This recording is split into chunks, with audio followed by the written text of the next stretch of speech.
Welcome to the Tech Blog Writer Podcast, your guide to future tech trends and innovation in a language you understand. Now, over to your host, Neil Hughes.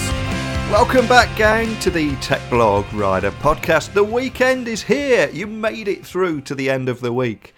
Hopefully this week, in many of the episodes that we've released, have given you plenty of food for thought this week on alternative options of how technology can actually change your life. But today, I want to tackle the world of digital marketing and actually champion a UK startup that is doing brilliantly at the moment.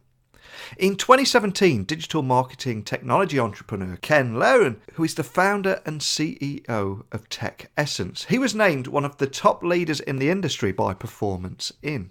Ken was highly commended in the Tech Business of the Year category.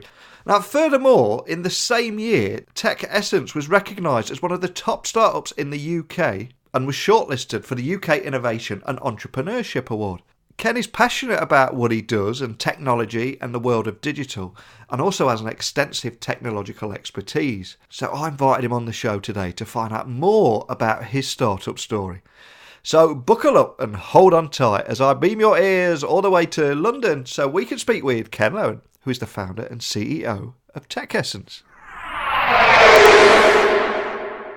So a massive warm welcome to the show, Ken. Can you tell the listeners a little about who you are and what you do?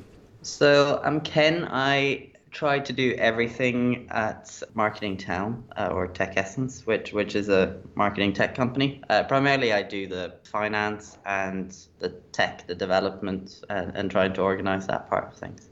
Now, you've been named one of the top leaders in the industry by Performance In and was also highly commended in the Tech Business of the Year category and was selected as the finalist for the People's Champion Award at the Startup Awards. So you sound like my kind of guy already. But what a great award that is. But can I take you back to the moment when you were working at a marketing technology company and decided to quit and then start your business from scratch? I mean, where did that idea for Tech Essence first come from? And was making that leap into the unknown incredibly scary?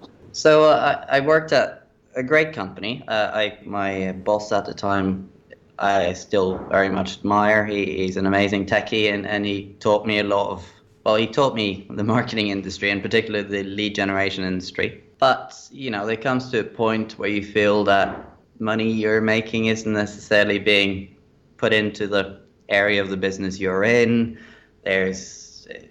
You want to do maybe something slightly more broad and see if there's more revenue opportunities, etc. And sometimes you suggest these things and they fall on deaf ears. So I had a lot of ideas. I wanted to do them.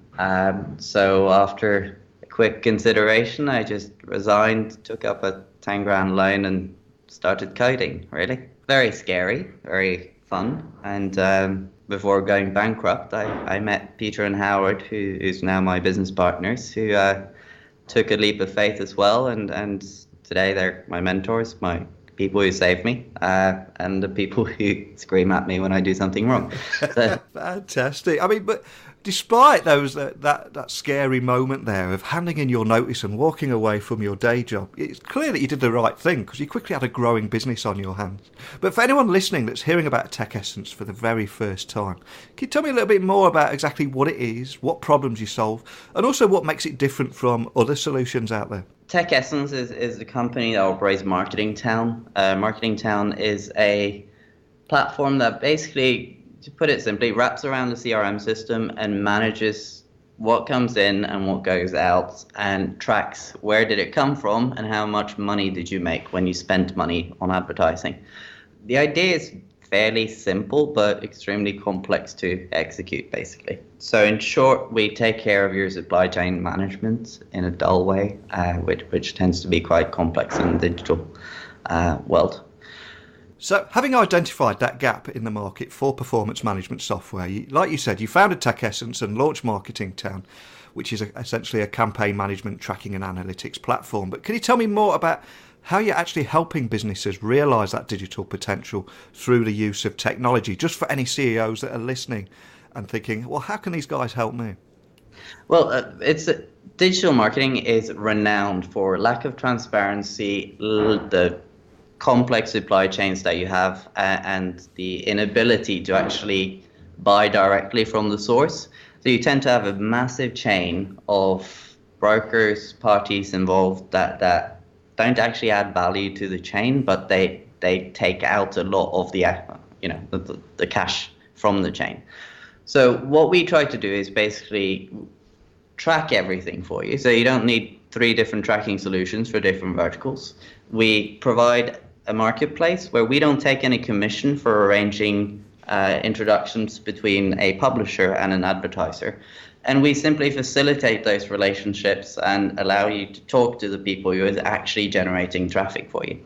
Sometimes it might be that you choose to work with a network, use an agency, etc. And we have the features in the system to just allow you to simplify that supply chain, optimize it, and make sure that you're getting the biggest return on your digital advertising spend. It's a broad field, but we're now at a stage where we can track the plethora of verticals in the space, and we can do it quite effectively. Now, you did mention that there are a lot of brokers in that supplier chain. So a question that I've got to ask, because I know you speak to a lot of businesses, a lot of different clients. I mean, how prepared are businesses for GDPR? Because it's approaching very quickly at the moment. And also, how are you helping them through that transition? So that's a good question. I don't think anyone actually has an answer. Every time I read a survey about GDPR, it's, 40% is prepared, 20% is prepared, 80% knows exactly what they're going to do. No one actually knows what they're doing. No, I think everyone understands that GDPR is going to have a massive impact. Everyone understands that they need to change their business processes, that you don't need to keep data about that customer you had 5 years ago, etc. What we try to help with is fairly basic, and it goes back to our core proposition of simplifying your supply chain. So we provide due diligence for advertisers. So if you have 30 suppliers in the chain, you want to make sure that you push them through your due diligence procedure in the same way, in the same fashion, and that you don't accidentally start running someone who hasn't been approved, etc. So we just take that off what used to be a big, bulky load of paper, push it in the platform and allow you to access it through there, associated with any advertising you're running. So someone complains because they got a phone call from a company, you click a button, you get the due diligence you've undertaken on the company, you get the regular monthly audits that you've undertaken on the company, you get the information about their sub-suppliers that's accessible, etc. GDPR is about 2 things, I think. It's about, one, making businesses understand that the consumer's privacy is the most important part in that equation between marketing and privacy. And number 2, also just taking control and forcing transparency through on advertising, so that you, but also the publishers, can't hide under a guise of "I didn't know." It kind of goes to the main point of GDPR. It puts the privacy of the consumers at the heart of what you do. Absolutely. And as we enter that new digital era of compliance, do you have any advice on how businesses can embrace rather than fear it by actually using this new legislation as an opportunity to modernise lead generation? For lead generation specifically, I don't think lead generation in itself has been the problem. Yeah. Someone gives their consent for you to contact them. That's generating a lead. I think the problem is people have taken that 2 steps out and they've started, we generated a lead from a completely different purpose 6 years ago, and therefore we're going to sell that data onto you and you're going to call them under the guise of this is lead generation, as data.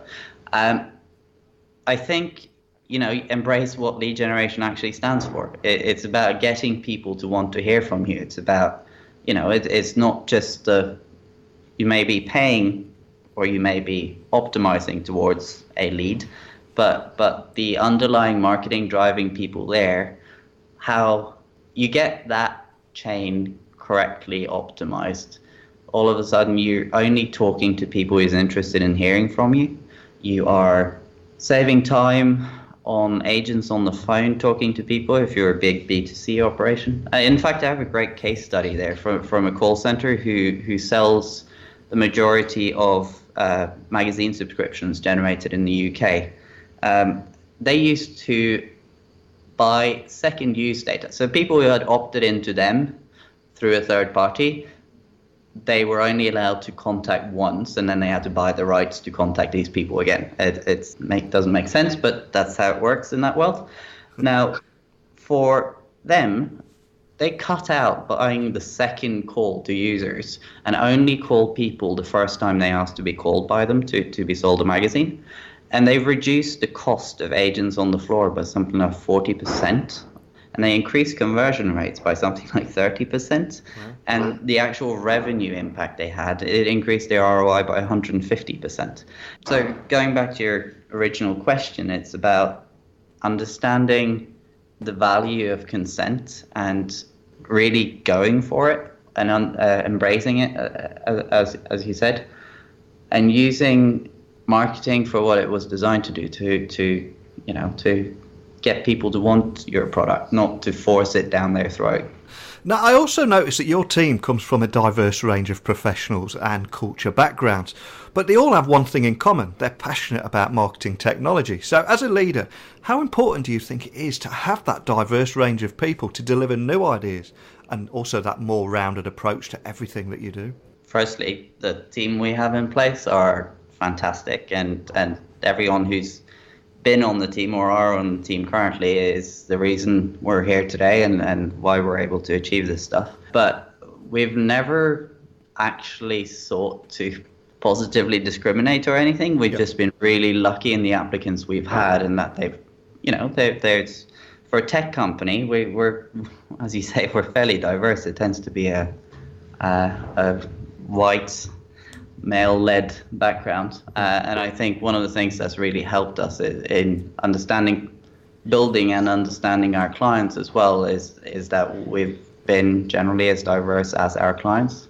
Now, we're a fairly small business anyway, but because we're all from various backgrounds, we all have different things to talk about with the different people in the team, and it creates a lot of discussion and talks and openness and frankness that you quickly lose if you're from a very narrow cultural background in a team, I think. Yeah, I completely agree.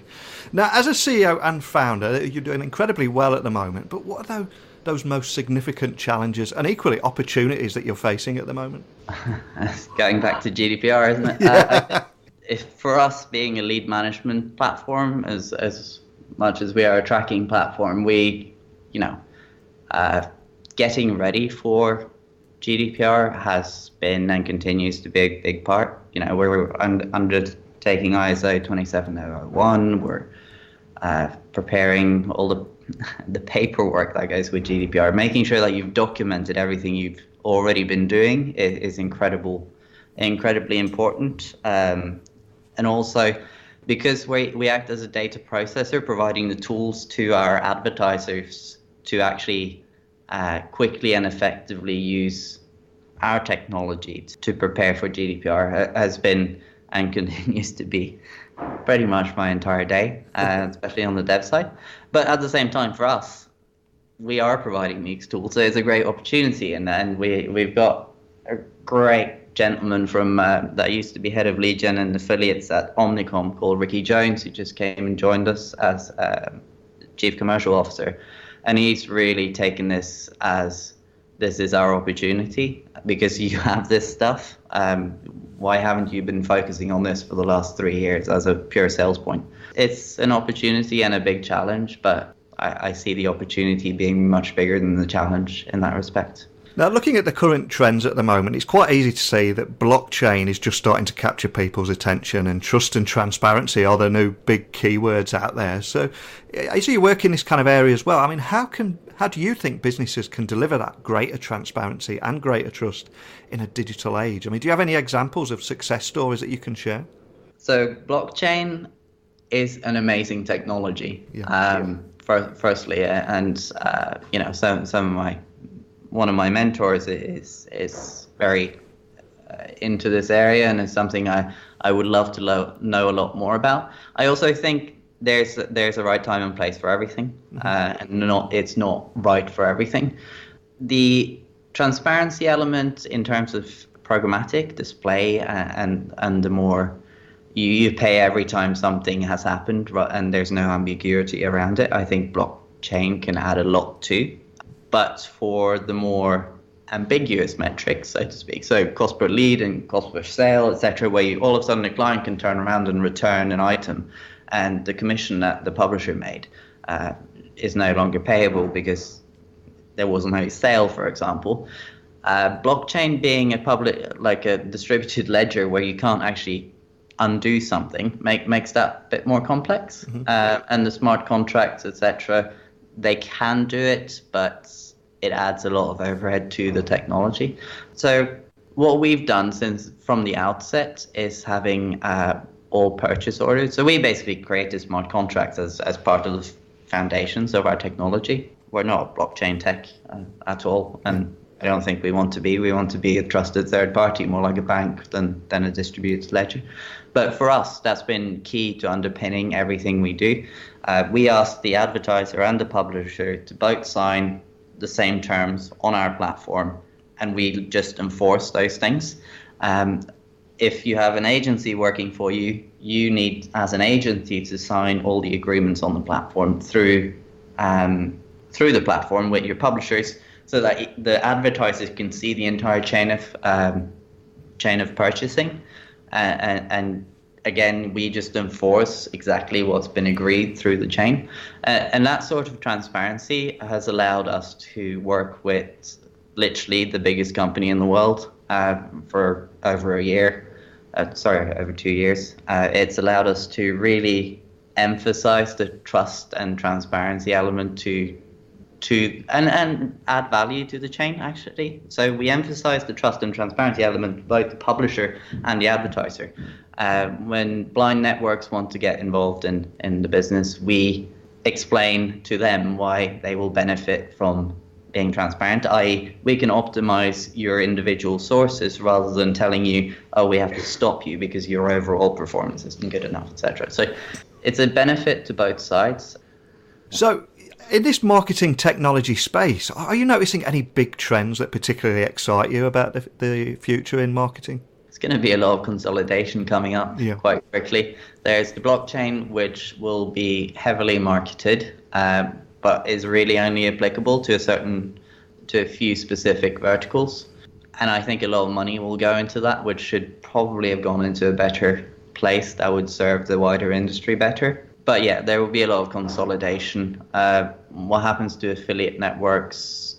What happens to publishers with GDPR? E-privacy is coming as well, which, what happens if Chrome, when you install Google Chrome on your desktop, what happens if you disable cookies by default? The entire tracking system underpinning DMPs, DSPs, SSPs, affiliate marketing, everything is potentially going to be so disrupted in Europe that I don't see many ways around it very effectively.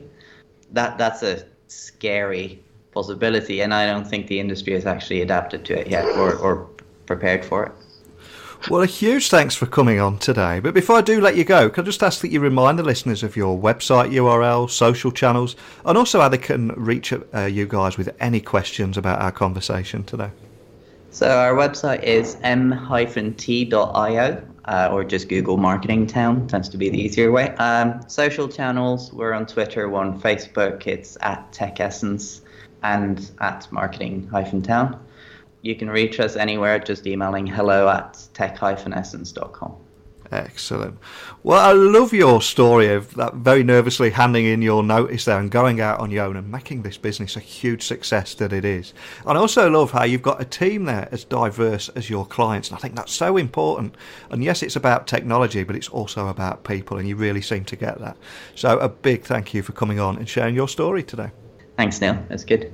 I love how, having identified a gap in the market for performance management software, Ken founded Tech Essence and launched Marketing Town, a campaign management tracking and analytics platform that helps businesses realise their digital potential, all through the use of technology. Highlights to me how he was ahead of his time when most businesses were scratching their heads wondering what digital marketing was or how to get value from it.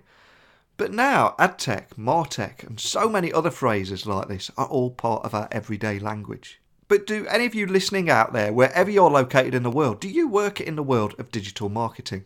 I want to hear your thoughts on today's episode, and what I want to achieve with this show is have guests from all industries and then hand over to you listeners so you can input your expertise, your challenges and your thought processes too. I mean, me chatting to a guest on here is one thing, but having you guys and dolls at home bringing your input to the table when you're an expert in your industry, that's where the value is for me. Imagine people from all over the world talking about problems and opportunities in their industry and helping each other out. Sounds crazy, right? That is my motivation, and that's why I record these shows. So, as always, tweet me at Neil C. Hughes, email me techblogwriter@outlook.com, or drop by my website, techblogwriter.co.uk, stick a / and podcast on the end, and you can see all of the episodes, what the guests look like, and how to get hold of anyone. But I'm going to pour a glass of bourbon in a dirty glass like an old cowboy now. But have no fear, I will be back tomorrow with another guest. So have a great weekend, and until next time, don't be a stranger. Thanks for listening to the Tech Blog Writer Podcast. Until next time, remember, technology is best when it brings people together.